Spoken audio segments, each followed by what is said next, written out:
Trump యుగంలో ఏం జరిగిందంటే రెండవ ప్రపంచ యుద్ధం తర్వాత మనుషులు చేసిన ప్రయత్నాన్ని విడుదల చేశారు. ఇప్పుడు పోయి అక్కడ చేసి ఇజ్రాయిల్ ను ముందు వాడు క్రియేట్ చేసిందే దీని కొరకు. వాడికి చెప్పించారు, వానికి విపరీతంగా ఆయుధాలు ఇచ్చారు, వానికి డబ్బులు ఇచ్చారు. వాడి వెనుక వీడే ఉన్నాడు, లేకపోతే చిన్న దేశం అది, వాళ్ళు కొట్లాడగలరు. అరబ్ దేశాలు కలిసే వాడు ఇజ్రాయెల్ బతకడం కూడా కష్టం. దాని వెనుక వీడు ఉన్నాడు, అమెరికా వాడు. ముందు వాడిని పెట్టి వాడి చేత యుద్ధం చేస్తున్నాడు. వీడు కూడా డైరెక్ట్ పోయి ఇరాన్ మీద దాడి చేసి టెక్నాలజీ ఎంత పెరిగిందంటే రెండో ప్రపంచ యుద్ధం తర్వాత పెరిగిన టెక్నాలజీ మేము ఇక్కడ కూర్చుని కూడా వాడికి తెలుసుకోవాలి. వాడు అక్కడ ఇక్కడికి వచ్చి మనం ఏం చేయవలసిన అవసరం, వాడు అక్కడ నుంచే ఒకటి వేసాడంటే మన ఇద్దరికి వచ్చి తగులుతుంది. కొమేని అంత సులభంగా దొరకమంటే టెక్నాలజీ అట్లా మొదలైన ఇప్పుడు మనం ఆపరేషన్ కాగా చూస్తాం కదా ఛత్తీస్గఢ్ లో, మనుషులు ఎక్కడెక్కడ ఉన్నారో తెలుస్తున్నది, ఎక్కడ దాక్కున్నారో తెలుస్తున్నది. అదే ఇజ్రాయెల్ టెక్నాలజీ వీళ్ళు తీసుకున్నది. ఆ ఇజ్రాయెల్ టెక్నాలజీ ద్వారా వాడు కరెక్ట్ ఎక్కడ ఉన్నాడో అక్కడ కొట్టాడు అని చంపేసి ఆయన తర్వాత నెక్స్ట్ లీడర్ అవుతున్న వాడిని చంపారు. అయినా ఇరాన్ ఏం చేశారంటే ఇరాకు మిగతా దేశాల అనుభవం వాళ్ళు లేరు వాళ్ళ నాయకత్వం, ఒక్క నాయకత్వం మొత్తం 2వ లెవెల్ పెట్టుకున్నారు, 2వ లెవెల్ 3వ లెవెల్ పెట్టుకున్నారు. కనుక వాళ్ళు అంత అస్థిరపడలేదు. కొమేని సరిపోతున్నా మొత్తం అనార్కి రాలేదు. వెనక ఇంకోటి ఇమీడియట్ తీసుకున్నారు. సైన్యం చంపారు, కానీ సైన్యంలో నెక్స్ట్ లీడర్ తీసుకున్నారు. ఇప్పుడు వీళ్ళని చంపితే నెక్స్ట్ అట్లా పెట్టుకున్నారు.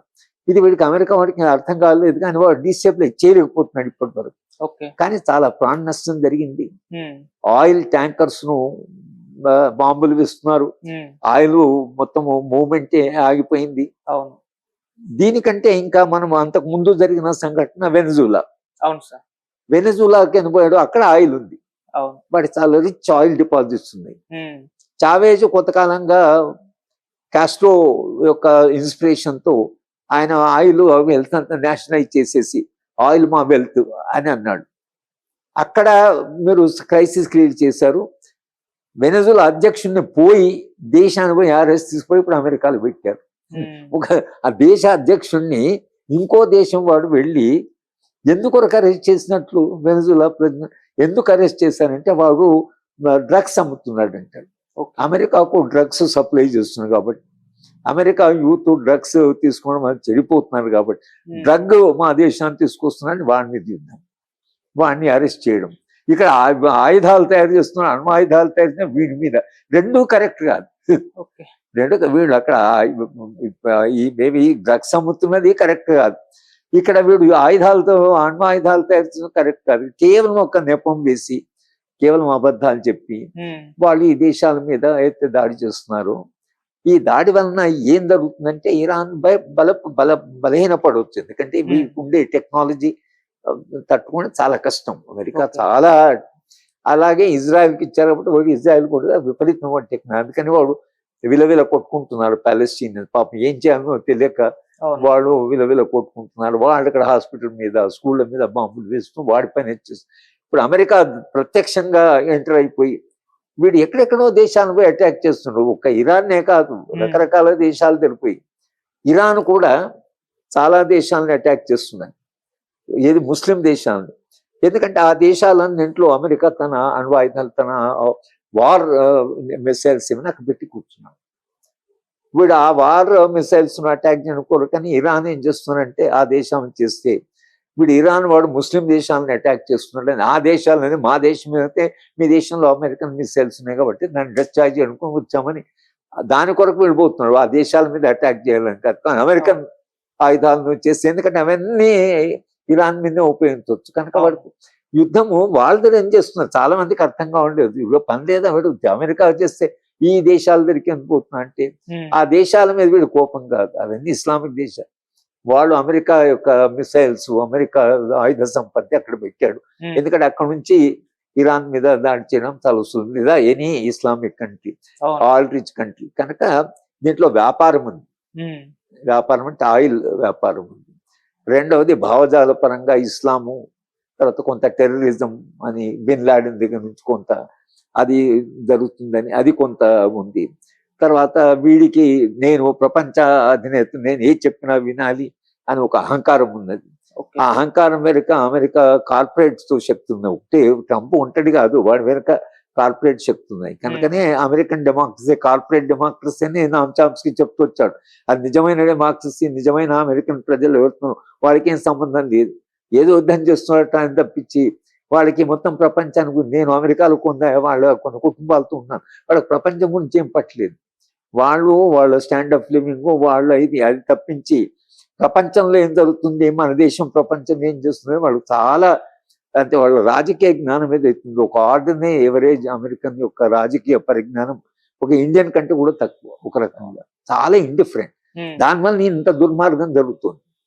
ఆ దుర్మార్గం ఒక ఇంటర్నల్ కూడా చేస్తున్నాడు. మైగ్రెంట్స్ ఎవరైతున్నారో అక్కడ చదువుకునే పిల్లల్ని పంపిస్తా అంటున్నాడు, అక్కడ ఉద్యోగాలు చేస్తున్న వాళ్ళని పంపిస్తున్నాడు, కింద అక్కడ యుద్ధం చేస్తున్నాడు, ఇక్కడ యుద్ధం చేస్తున్నాడు. ఒక అస్తవ్యస్తమైన పరిస్థితిని క్రియేట్ చేశాడు.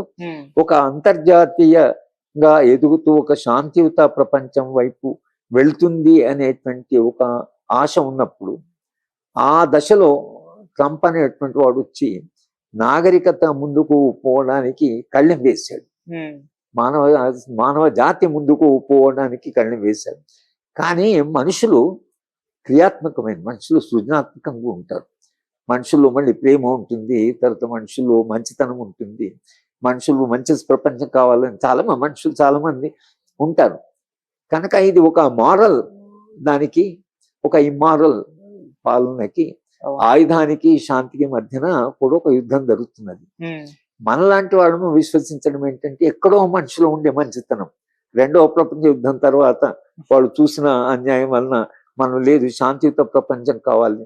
ఇప్పుడు ఒక మూడవ ప్రపంచ యుద్ధ వాతావరణం క్రియేట్ అయింది. ఇన్ని దేశాల్లో ఇప్పుడు యుద్ధం జరుగుతుంది, ఎన్నో దేశాలన్నీ ఇప్పుడు యుద్ధంలోకి వచ్చేసాయి.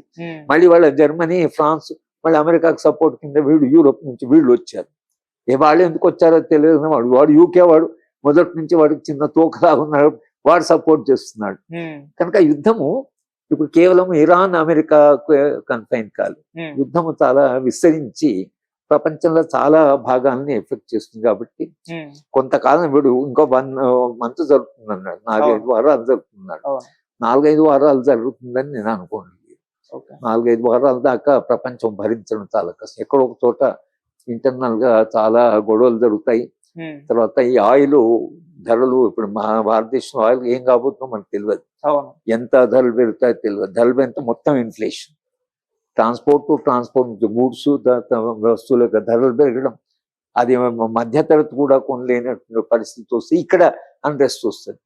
ఇక మన పరిస్థితి ఎట్లా ఉందంటే జవహర్లాల్ నెహ్రూ, ఇందిరాగాంధీ అట్లా కూడా లేదు, కేవలం ఆపర్చునిజం. ఇంత జరుగుతుంటే ఇజ్రాయెల్ పోయిచ్చాడు ప్రధానమంత్రి, ఎందుకు పోయిచ్చాడో తెలియదు అసలు. ఈ పరిస్థితిలో అక్కడ పోవడం ఎందుకు, కూడా దుర్మార్గమైన దేశము వాడు యుద్ధం చేస్తున్నాడు. కానీ వాళ్ళ మీద హమాస్ అటాక్ చేశాడు కాబట్టి మీ మీద చాలా అన్యాయం జరిగింది, మీ మీద దాడులు చేశారు, నాకు బాధ వస్తున్నది అని మన ప్రధానమంత్రి వెళ్ళి అక్కడ అన్నాడు. మరి వాళ్ళు పాలస్తీన్ల మీద కూడా విపరీతంగా స్కూళ్ళ మీద ఇస్తున్నారు కదా. మొత్తంగా ఇది ఇట్లా ఆగాలి అని ఇప్పుడు ఏదో అంటున్నాడు, మొత్తంగా శాంతి కావాలి, యుద్ధము వద్దు అని ఏంటంటే ఒక బ్రాడ్ గా ఒక స్టేట్మెంట్ ఇచ్చాడు. కానీ మన ప్రధానమంత్రి ఇజ్రాయెల్ వెళ్ళవలసింది కాదు, ఈ తరుణంలో వెళ్ళవలసింది కాదు. కానీ ఇజ్రాయెలీ టెక్నాలజీ మనం చాలా ఆధారపడిన వాళ్ళ టెక్నాలజీ కనుక అంతర్జాతీయంగా ఒక గ్లోబల్ ఆర్డర్ ఏదైతే ఒకటి ఎవాల్వ్ అవుతుందో ఆ గ్లోబల్ ఆర్డర్ దెబ్బతింది. ప్రపంచ బ్యాంక్ దెబ్బతింది, WTO దెబ్బతింది, IMF ప్రపంచ సంస్థలన్నీ, యునైటెడ్ నేషన్ దెబ్బతిందండి సంస్థలన్నీ. WHO నుంచి విత్డ్రా అయ్యాడు, హెల్త్ ఆర్గనైజేషన్, అది ప్రపంచ ఆరోగ్యం కొరకున్న సంస్థ, దాంట్లో వీడు బయటకు వచ్చాడు. వీడి డబ్బులు చాలా ఉన్నాయి. కనుక ఇది ప్రపంచం ఎక్కడ పోవాలి, ఏం చేయాలని ఒక సందిగ్ధ పరిస్థితిలో ఇప్పుడు ఉంది. కానీ మాలాంటి వాళ్ళకి ఒక విశ్వాసం ఏంటంటే కొంత చరిత్ర చదువుకొని కొంత రాజకీయాలు చదువుకున్నాం కాబట్టి ఇటువంటి వాతావరణము దీర్ఘకాలంగా కొనసాగడం వీల్లేదు. రెండవ ప్రపంచ యుద్ధం అప్పుడు హిట్లర్ గెలిచాడు, అయిపోయింది, వాడు ప్రపంచాన్ని ఆక్రమించుకుందాం అనుకున్నాడు. అటువంటి హిట్లర్ వాడు ఆత్మహత్య చేసుకున్నాడు. కనుక అది ఎంతో కొంతకాలం నడుస్తుంది, కానీ అంతిమంగా ఎక్కడో మంచి గెలుస్తుంది అనేటువంటి విశ్వాసం లేకపోతే బతకడం కూడా చాలా కష్టం. సార్ అంటే హిట్లర్ కు పట్టిన గతే ఇప్పుడు ట్రంప్ కు పట్టబోతుంది అంటారా సార్? హిట్లర్ కు పట్టిన గతే ట్రంప్ కు కూడా పట్టబోతుంది అంటే హిట్లర్ వాడేమో ఇక వాడు చేస్తున్న యుద్ధము అది ప్రపంచాన్ని ఆక్రమించుకోవాలి. అవును, వీడికి ప్రపంచాన్ని ఆక్రమించుకొని కనుక్కోవాలి, వాడికి ఆస్తులు మాత్రమే కావాలి. వీడికి దేశాల మీద ఆధిపత్యం కంటే కూడా దేశంలో తమకు సంబంధించి ఒక సూర్యుని పెట్టుకొని వాడి ద్వారా వాడి దగ్గర ఉన్న విలువైనటువంటి ఖనిజ సంపదను ఇప్పుడు మన దగ్గర ఛత్తీస్గఢ్ లో అంత పెద్ద యుద్ధం ఇంతమంది చంపడం ఎందుకు? అక్కడ చాలా వనరులు ఖనిజ వనరులు ఉన్నాయి. ఇప్పుడు ఇవాళ ప్రపంచంలో యుద్ధాలు జరగడం ఖనిజ వనరులు కొరకు. ఎందుకంటే ఉత్పత్తికి ఖనిజాలు కావాలి. ఖనిజాలు కావాలంటే అవి ఉన్న ప్రాంతాలేమో అవి వాటిని ముట్టనివ్వడం లేదు. కనుక యుద్ధం చేసి నేను నీ ఆస్తులని నీ వనరుల్ని నేను కంట్రోల్ చేస్తా. ఇప్పుడున్న పరిస్థితి అది. కానీ ఇది ఎంత దూరం పోతుంది, ఎక్కడి దాకా తీసుకెళ్తాడు అంటే అందరము చాలా ఒక భయంగానే చూస్తున్నాం. చావేజ్ మన వెనజులా అధ్యక్షుని అరెస్ట్ తర్వాత, కొమేనీని చంపిన తర్వాత వీడు ఏమైనా చేయొచ్చు. అంటే ఎవ్వరు సేఫ్ లేరు.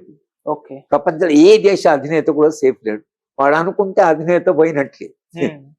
ఆ దశలో ఉన్నాం. కొమేనీ ఏం సాధారణ వాడి పవర్ చాలా పవర్, మొత్తం దేశం వాడి కింద ఉంది. ఆయన వాడిని చంపేస్తారు. హమాస్ లీడర్స్ ను చంపారు. ఎక్కడ చంపాలంటే అక్కడ చంపుతున్నారు.